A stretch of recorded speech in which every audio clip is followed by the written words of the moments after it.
बिस्मिल्लाहिर्रहमानिर्रहीम। बुरसा की अदीम मस्जिद सुल्तान बायजीद यलदरम के हुक्म पर 1396 ता 1399 के दरमियान मुकम्मल हुई।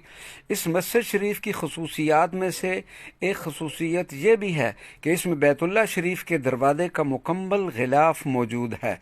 मिस्र और हिजाज की फतह के बाद खलीफा उस्मानी सुल्तान सलीम अव्वल को 1517 ईस्वी में यह गिलाफ पेश किया गया था, जिसको सुल्तान सलीम ने जामिया मस्जिद बुरसा के लिए इरसाल कर दिया। इस गिलाफ शरीफ की इंतहाई अहमियत इसलिए भी है कि ये दुनिया में मौजूद गिलाफ हाय काबा शरीफ में सबसे पुराना गिलाफ है जो इस मस्जिद में मौजूद है। अल्हम्दुलिल्लाह कई बार इस अजीम व बबरकत गिलाफ शरीफ की ज़ियारत का शर्फ हासिल हुआ।